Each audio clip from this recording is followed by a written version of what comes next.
I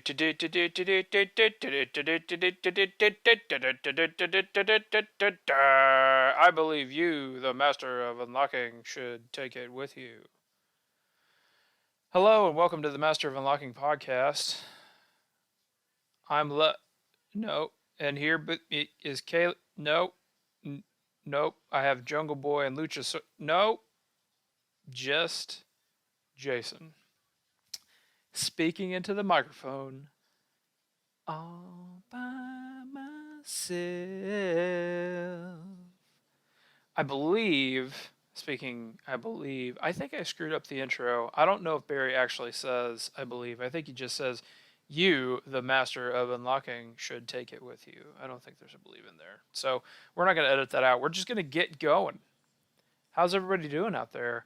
I picture what it's like to be is it the graveyard shift? I'm not sure if you call third shift that anymore, or if it ever was called that. Maybe the graveyard shift was fourth shift, and you got fourth meal afterwards. Delicious. Anyway, I picture this being like, you're the guy, you're a sports talk guy in LA, and you're entertaining the folks on the East Coast from 11 p.m. EST to 5 a.m. EST when they're morning meatheads wake up and start to entertain their local audience. So I hope somewhere out there, Logan, Caleb, you're driving solo at night in the dark, staring at the headlights as they go past you on a 2-lane highway, and it's just me and you rapping about video games. No, wait, no, we're here to do something different. We're here to do Logan versus Caleb is what we're going to do this week because they're not in and I am. So what we're going to do is a little bit of a, let's say, a little standoff, a little competition, a little, if Logan and Caleb were to be at odds or challenge one another in these particular arenas, I'm going to say who would win or lose. I, the arbiter of all things Jason, will determine who wins and who loses. I have not tallied these in any way, so if it winds up being one-sided, I guess that lets you know who I'm closer with or who I like more. Definitely not who I respect more, because let's not go down that road, frankly, with the whole respect thing. Anyway, I was thinking we'd start, because this is a video game themed podcast. Let's build each character. Let's build Caleb. On a 1 to 10 scale, Caleb's agility, I give Caleb's agility 1 to 10. I give Caleb a 7. He's got that sneaky fadeaway like Kevin Garnett where he pivots, and it's kind of a pain in the ass to guard, frankly. So I give you a 7. Logan, I give you an 8 in agility. As we build your characters with RPG Jason Maker. Jason RPG Character Maker? We'll patent this. We'll TM this later. But that's what I give you guys. In agility, charisma. Logan, you get 1. You just don't know how to read the room sometimes. I'm sorry. Caleb, you get a 4. Frankly, I've never been romanced by either one of you. That's a lie. Logan has kissed me on the mouth, and I enjoyed it. But that doesn't get him any extra charisma points. Let's see, intelligence. Oh, see, this is where it doesn't get fun, right? Because I actually do respect you both in the intelligence department quite a bit. I'm going to give you both 9s, and only because these games you've played have killed your brain cells over time. But you guys are tied on the intelligent meter, I think. Yeah. Speed. Let's give, Logan's a runner. Let's give him a 6. Let's give Caleb a 4 because Caleb's a walker. I would say that both. Not a dead person. Caleb's not like a zombie walking amongst us. No. I mean, he just walks. But you both take care of yourselves. God, we appreciate it too. But we're going to give Logan the speed attribute bump there just a little bit. Strength, we're going to give that to Logan too. He works out. He lifts weights.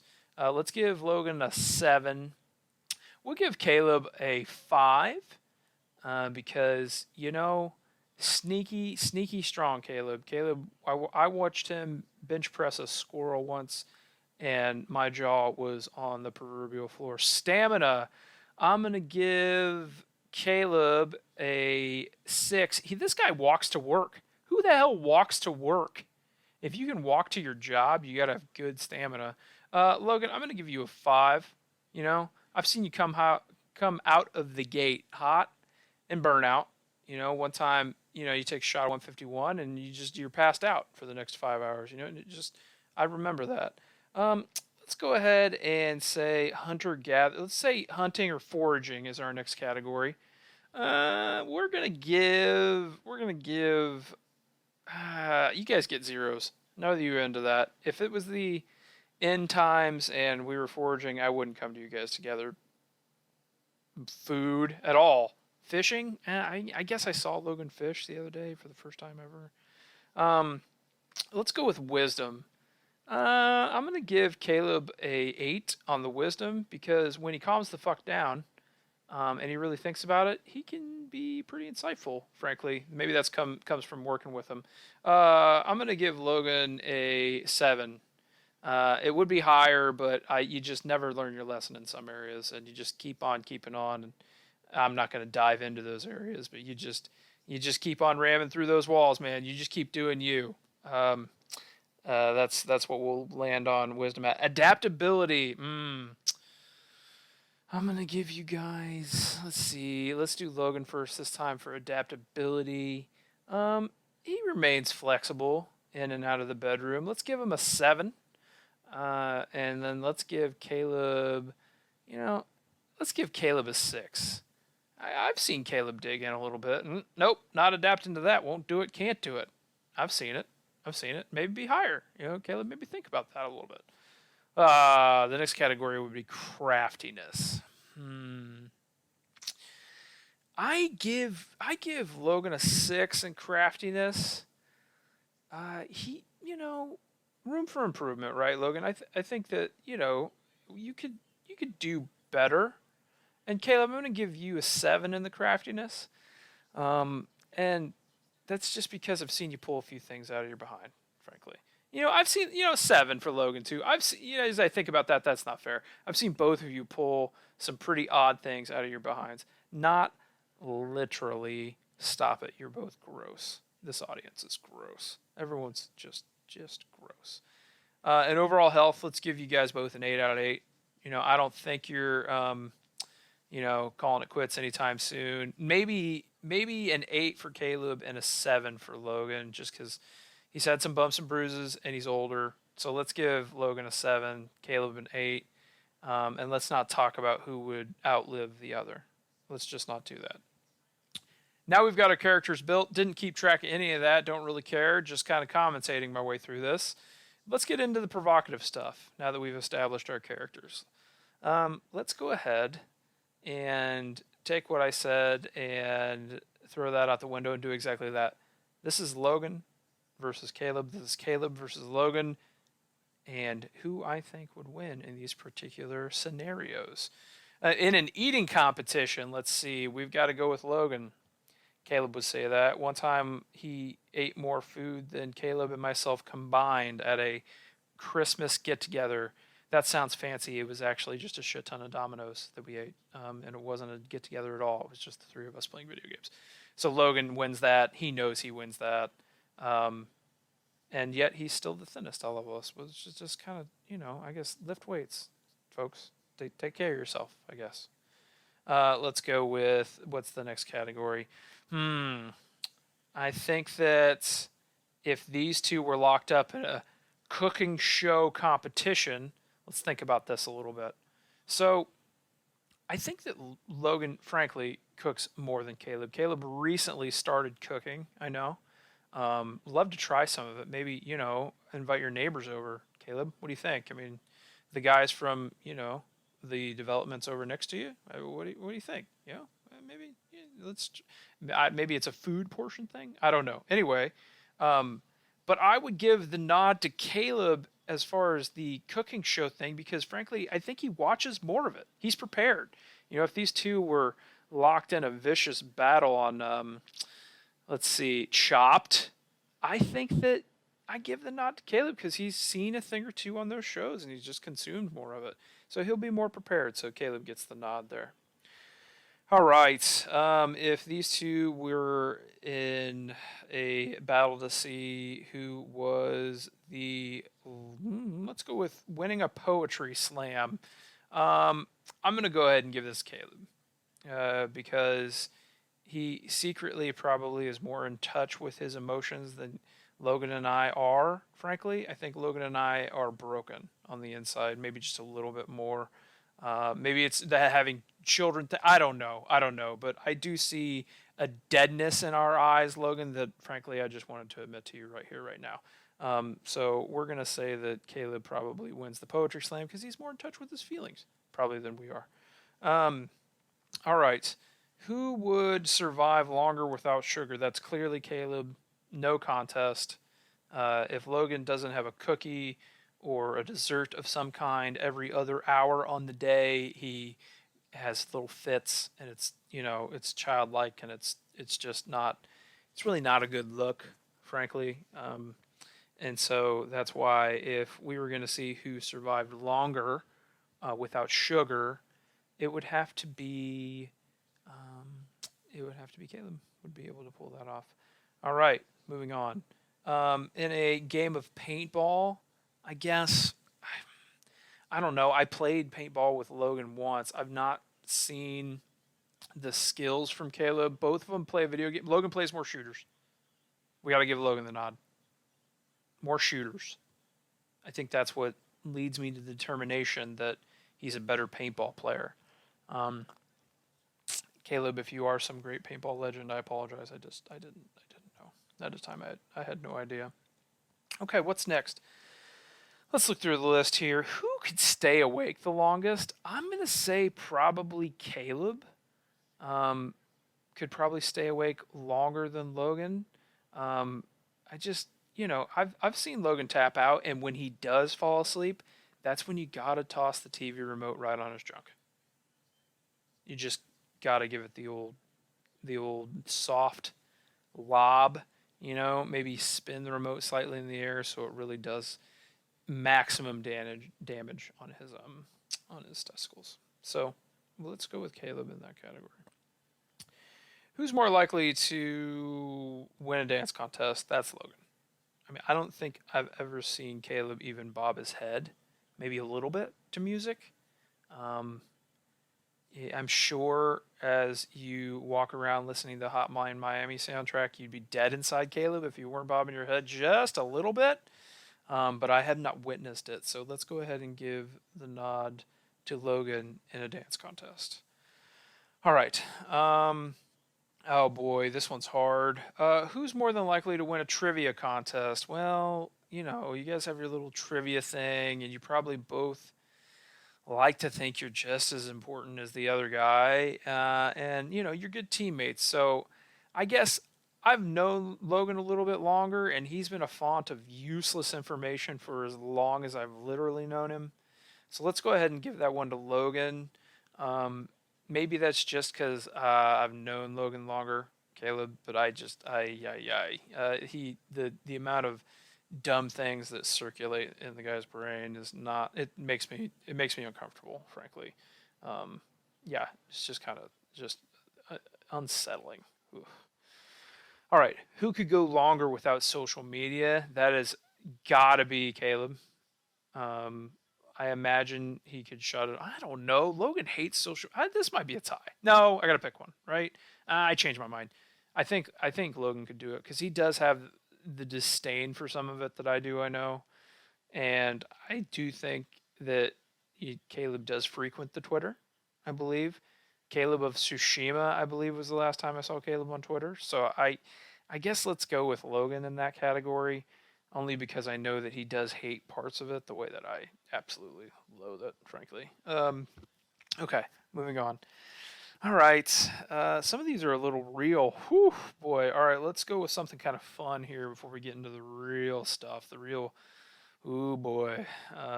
relationship destroying categories we have here.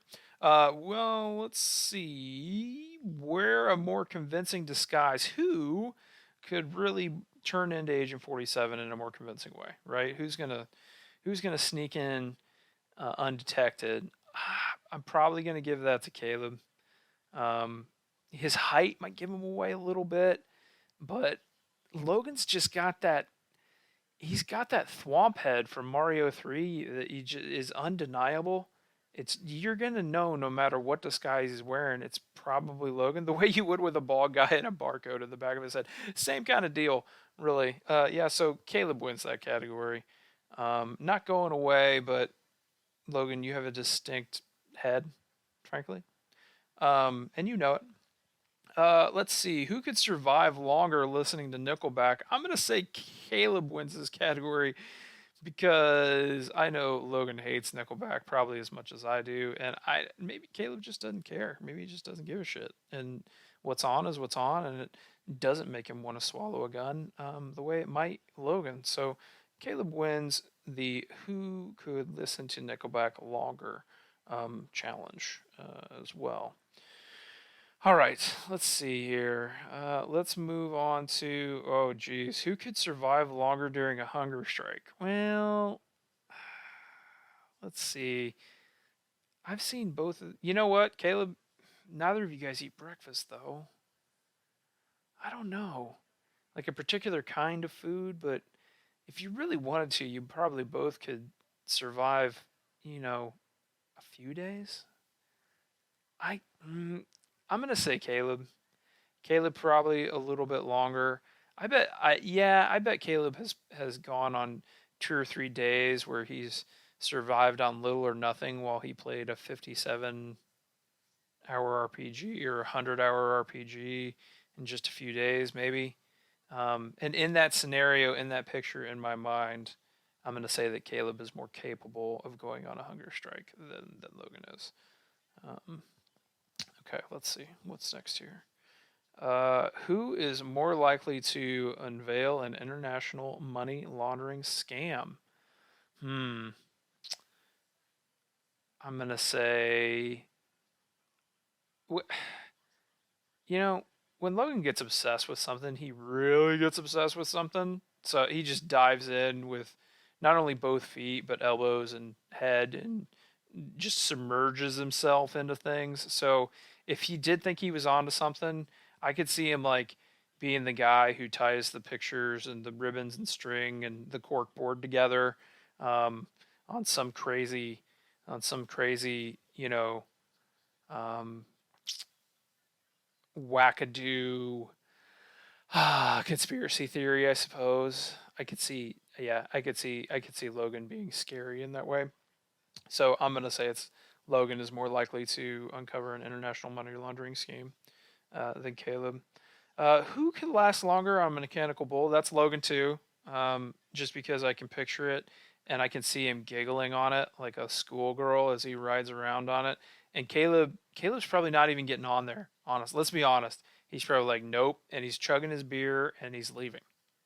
That's what Caleb does. So that's why Logan wins that category because Caleb just left and he's not here anymore, and someone's got to ride the mechanical bull, and I guess it's gonna be Logan. So that's who wins that one. All right, let's see. Wins a game of one-on-one? Who wins a game of one-on-one in hoops? Who you got, Jason? Uh, you know, I've played a lot of one-on-one against Logan, and I gotta say that I mentioned the Garnett shot earlier. Caleb, you're too tall, and I'm not sure I can stop that shot, and you could probably do that to death on Logan unless he fouls you every time. So I'm gonna give Caleb the nod in a game of one-on-one. Um, in the next category, also related is horse. We're gonna give Logan the horse nod. And mainly Logan, it's because of that under the arm, or not under the arm, the under the leg thing. Also, Caleb doesn't have a left, and Logan's really developed the left over the years. So I think that I think I give the nod to you guys individually, one on one. Caleb, horse, Logan. That's who I see winning those individual challenges in Logan's driveway. Well, I guess it's not a driveway; it's a concrete pad in the backyard. Okay, we talked about trivia. That's still on my list, but I'll get rid of it. Okay, we're getting down to it. 20 minutes in here. We've talked about a lot, and so I want to just keep on rolling with our. Let's see, 1, 2, 3, 4, 5. Our last 5 challenges we have here in Caleb versus Logan.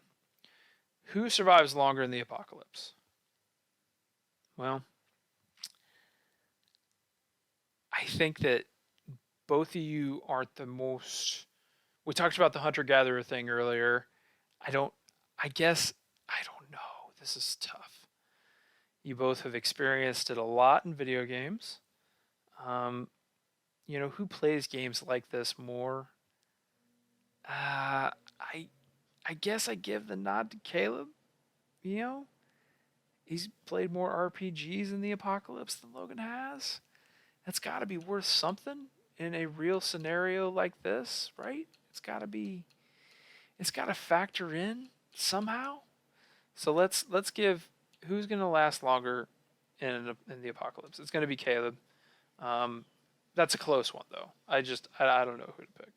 I think you both you're gonna be um, you're gonna be a freaker or a walker or whatever word you want to use. You guys are gonna be one pretty fast. That's what frankly I don't have any skills. I mean I don't even have a jug of water in my basement. I mean I don't have any of that stuff. I am the least prepper person. So I'd probably die first, frankly, as I look in the mirror. God, Jason, you're the worst. But we're not here to talk about me. We're talking about Caleb versus Logan. Okay. Who is going to be more than likely able to save the world? We're going to make this video game themed as well. Caleb has played almost all of the Final Fantasies and countless RPGs, and each time he's probably saved the world. So I'm sorry, Logan, but he's just more prepared than you are in this category, and more likely to save the world is Caleb. All right, 3 more categories. Let's see. These are all kind of crazy. Let's go with who is more than likely to kill a man with his bare hands. Probably Logan. And like I said, he works out more than Caleb and I do, so he's probably ready to do something crazy if he has to. Push comes to shove, kill a man with his bare hands. Probably Logan. I don't know. Logan and I have shoved around a little bit. We've tossed, we've taken a few shots at one another over the years, and I just haven't experienced that with Caleb. So Caleb, maybe let's get hammered and fight in the yard. Maybe I'll feel differently about that. All right. Let's see. Who is more than likely to survive as a member of Donald Trump's inner circle? Whoa. What? This isn't a political podcast. My God. Who came up with this? That's atrocious. And the answer is Caleb, because Logan would have offed himself in a bathroom. I mean, where's Logan? He OD'd. He died. Don't worry, we're covering it up. He OD'd in the bathroom, but he's, that's how he got out. And then Caleb's like, where'd Logan go? I thought we were in this together, and nope, Logan checked out. Nope, took the only way out he knew as possible. 5 minutes in his inner circle, and he just offed himself. Man, this got dark fast. All right, who would survive longer without playing video games? Who could take the longer break? Who could survive longer without playing games? This is a tough one, traditionally a video game podcast here.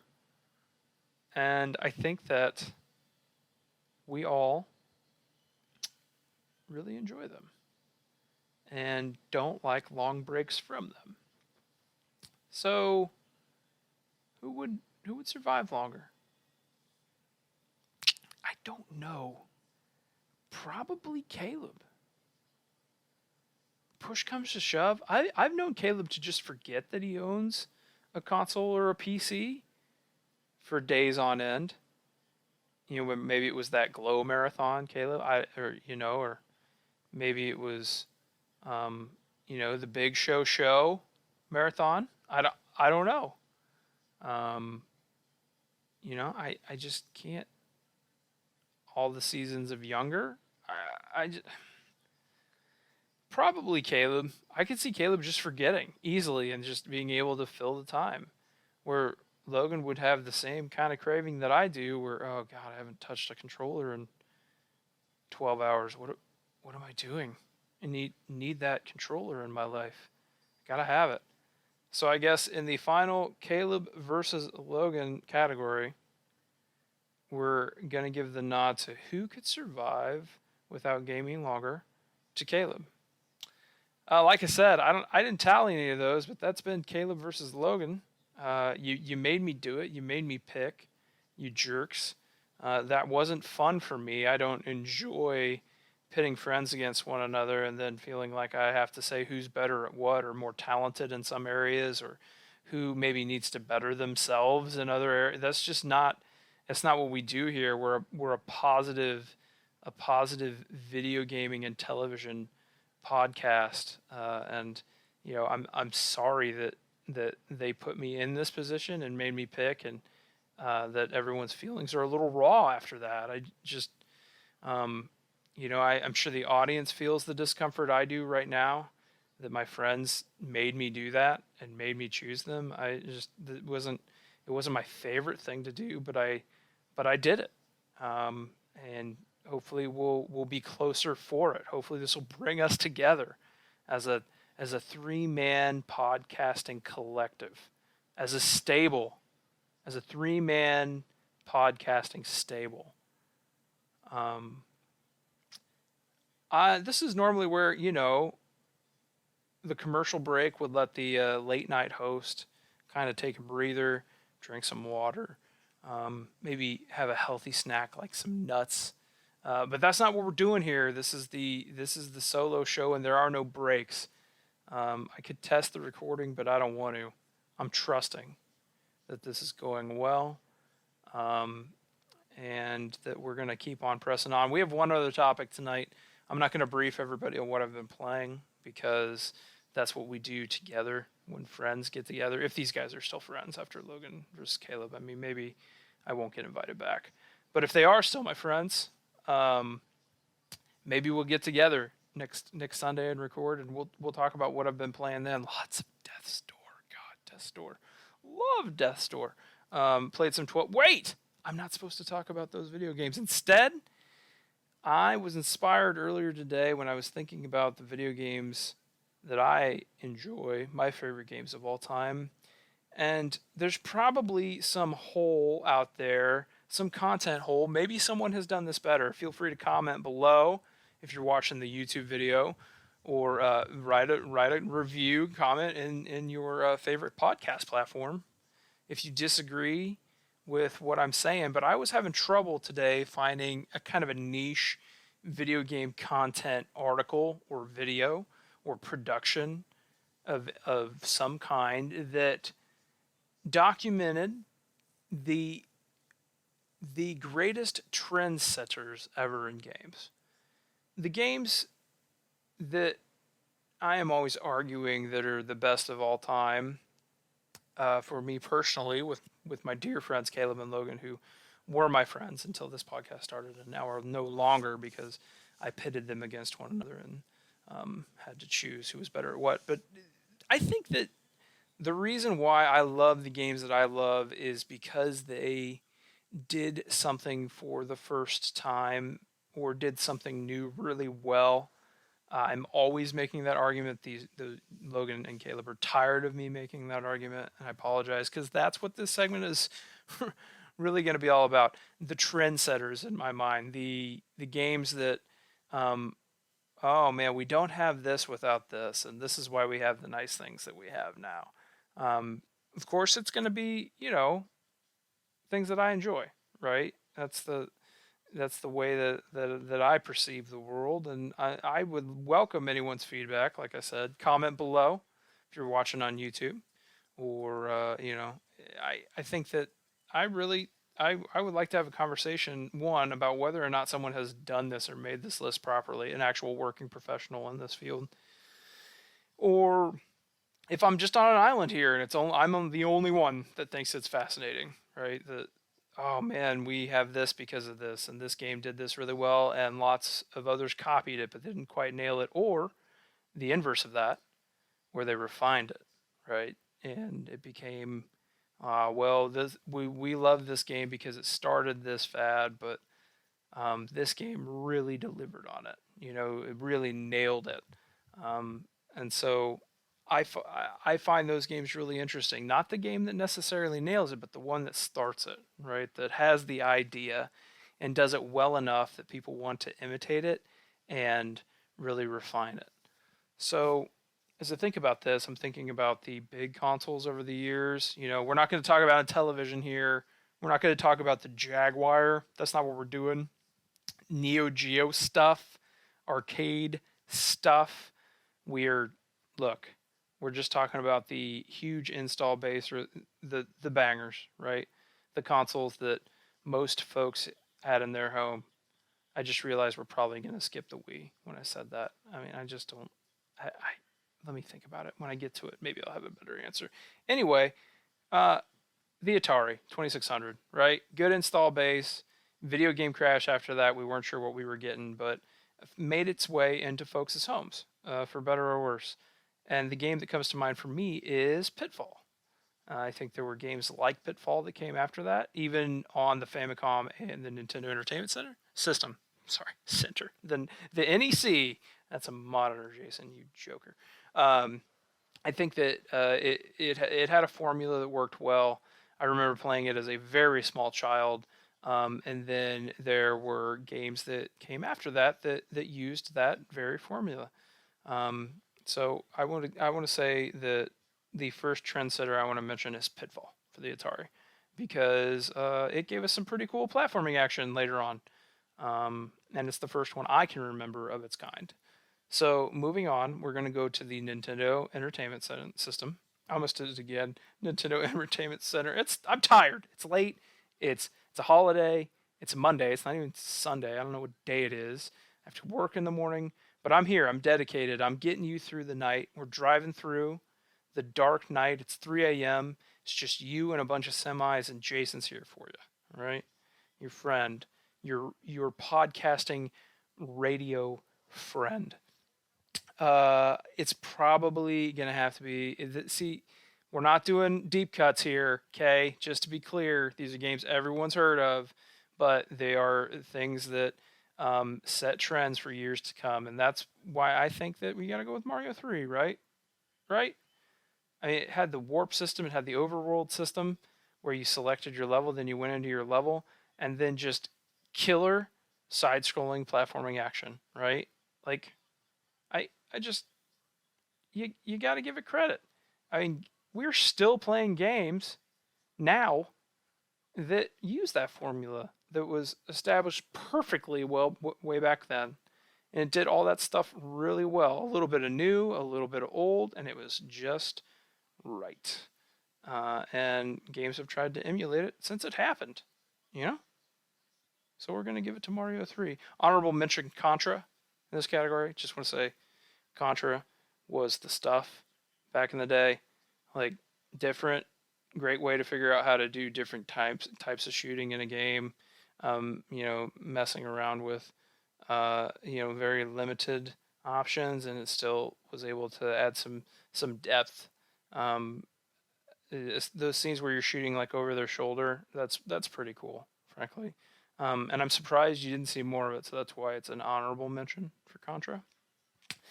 All right, so we're gonna go with let's go console by console as I look at this list. Let's not do one or the other. Let's go with the big consoles. So we just did 8-bit. Let's go ahead and do. We're not gonna do the early Sega Master System stuff. Let's do the Genesis.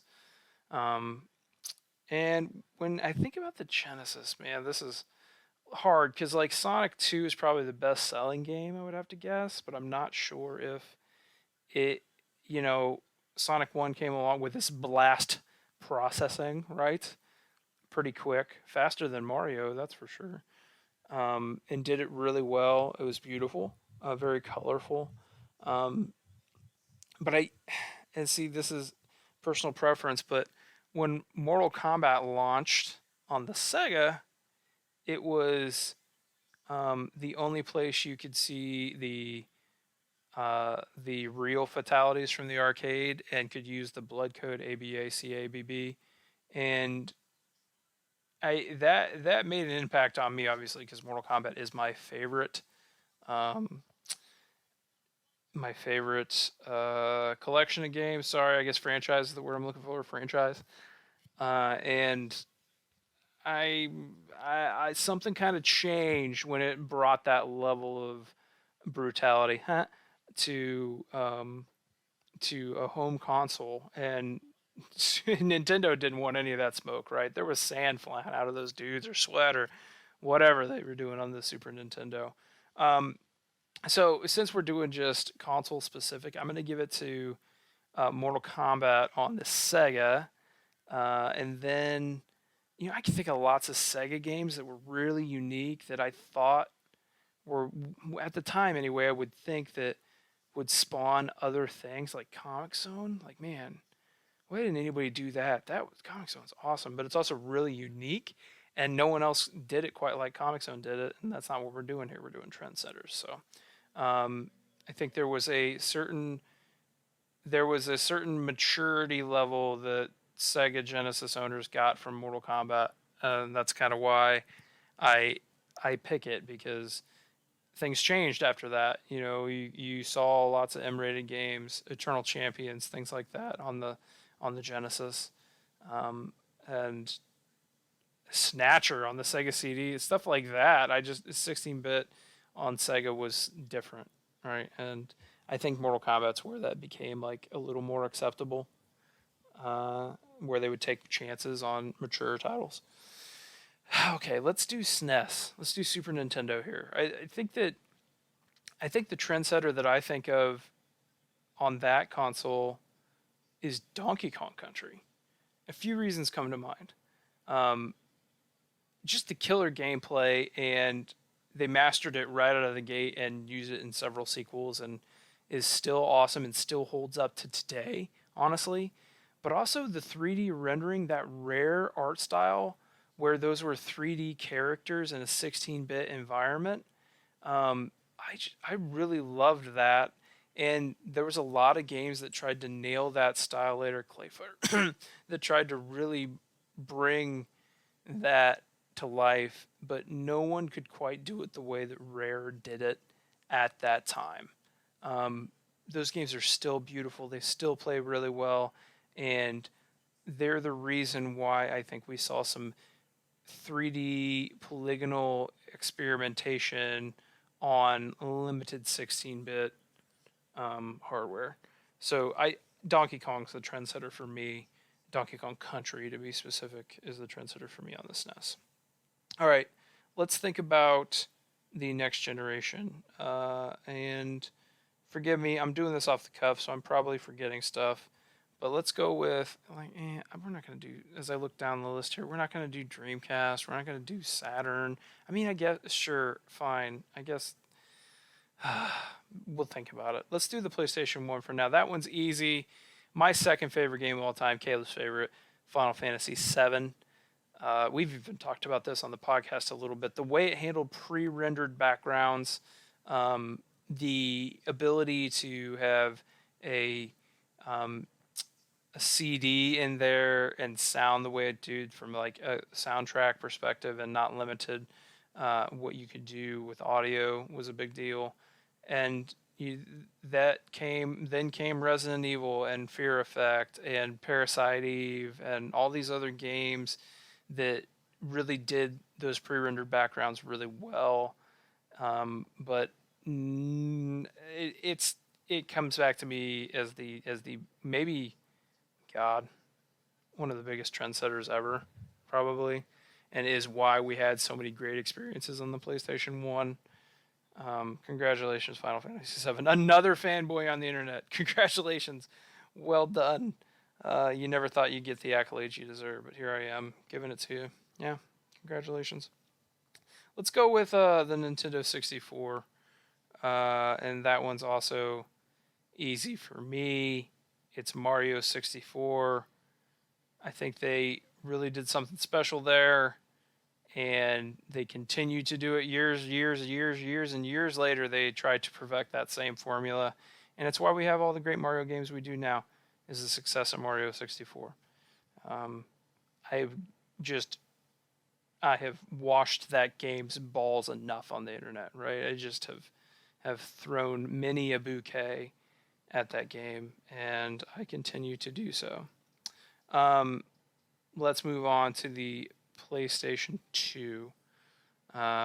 Let's go ahead and think about. I don't know. I had a hard time. Like, I was thinking about the PlayStation 1. I was thinking about Metal Gear Solid.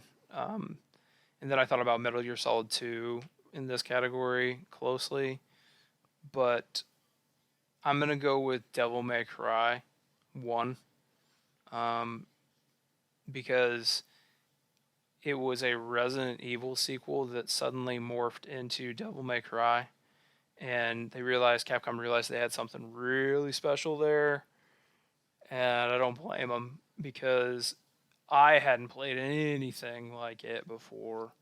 The pacing, the music, the action, the unlimited ammo, the way you could chop up the enemies, it really was something. It pushed us in the. I mean, it's why we got God of War years later, right? It pushed the genre forward in a way that even as I look at this list, I don't think a lot of games have. It was a huge leap. It's like before Devil May Cry and after, in my opinion. We had okay action games, and then holy crap, one of the best ever, still one of the best ever, in my opinion. Kind of overnight, it just changed everything for the action games. Props to you, Devil May Cry. All right, let's look at Xbox. Yeah, that's easy because there just wasn't a huge catalog of Xbox games, right? And it's got to be Halo because who played shooters on a console? Not me. I didn't even play shooters until then, really. It was a PC only thing, and I wasn't a PC gamer, really. And all of a sudden, Halo exploded, and people loved it. And then Halo 2 refined it, but Halo 1 did it first. And is maybe why we have Call of Duty now, another huge. Maybe it's why we have Fortnite. Console shooters. They proved that it would work with a controller, and they did it, and they made it fun. Lots of local multiplayer on small 4x3 televisions. Still fun somehow. I can barely see my guy, barely see my reticle, but still fun somehow. All right, let's look at this next generation here. I would say that it's probably the last one I should do because the PS4 and Xbox One are two current. Also, the Xbox One has jack for titles, so PS4, I guess if you want to talk. I don't know if you want to talk about maybe the last one was more. I don't. We're kind of yet to see those trends, right? So let's focus on the 360 and PS3. Let's go with the 360 first. It launched first. And let's think about the game that sold that system. Oblivion? No. Although it did move. It did move systems. Let's talk about Gears of War. Beautiful video game. Super violent, of course. I know. One of my preferences. But I really don't think anyone had played anything like it, had seen the kind of gore, frankly, and tech behind the gore as the bodies blew apart or were chainsawed apart. It sounded incredible too. The way the guns sounded in that game, oh my gosh, and the way it looked, they cheated the aliasing out of that game. I don't know how they got it out of there. It really was impressive and pushed the 360 to the limits like right away. I thought that generation was just getting started, and looking back on it, like Gears of War might have been as good as it was going to get, really. And I'm being hyperbolic, but that was an early generation game that, I don't know, still looks pretty good, frankly, in my opinion. For fidelity alone, it pushed things forward. For gameplay, it pushed things forward. I mean, it gave us the roadie run. You know, who doesn't like a good roadie run? Who doesn't like blowing guys apart with grenades? The Locust should have stayed down there, man.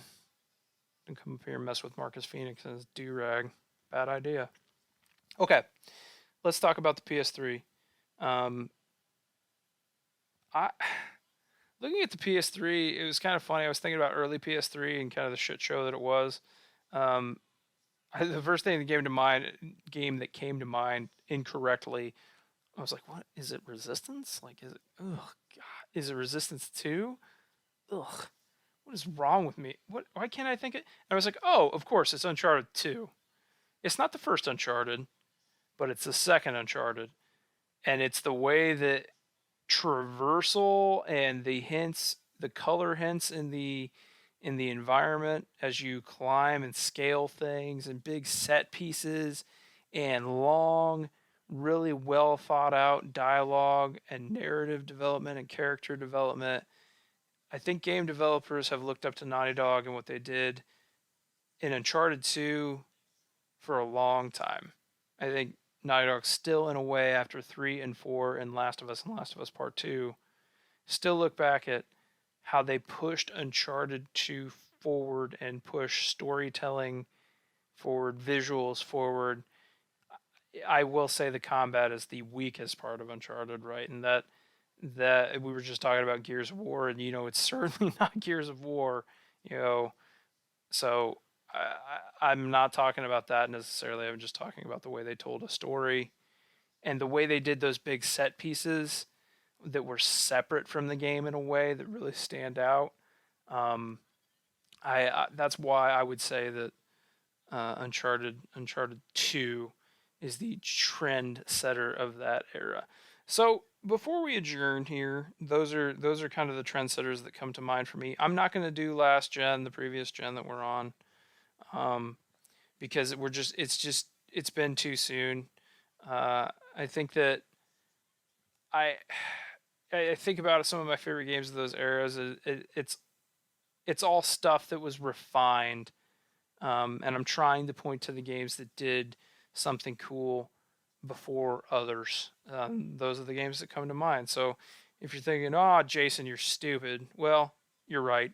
I am kind of a dumbass. But the point is that it's not the best games, man. It's the games that set the tone.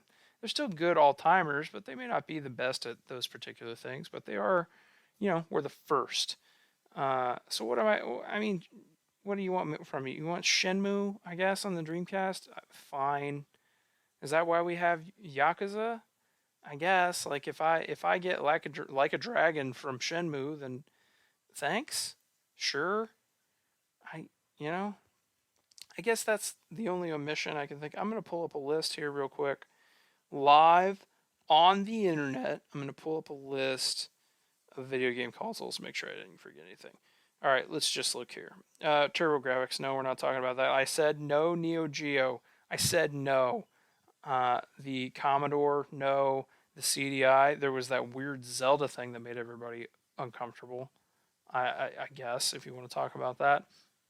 I don't even know what the Picno is. Kind of don't want to know. The Neo Geo CD. God, the 32X. Did I forget the 32X? Sure did. What would be a game to think? I don't even know. I'm sure I'm pissing off the big 32X fans. I apologize, but Road Rash on the 32X. There you go. Road Rash. The Atari Panther. Oh, it was canceled. That's why. Let's see. So I hit the big ones. Like I said, the Jaguar. Not talking about it. The Saturn. Knights? Sure. Knights, Panzer Dragoon? I mean, those kind of games have their genre, and I'm sure they were good at those things. What did we get because of those? I don't know. Kind of a gap for me, I suppose. Put it in the comments below, fam. Tell me why I'm wrong. What else do we got?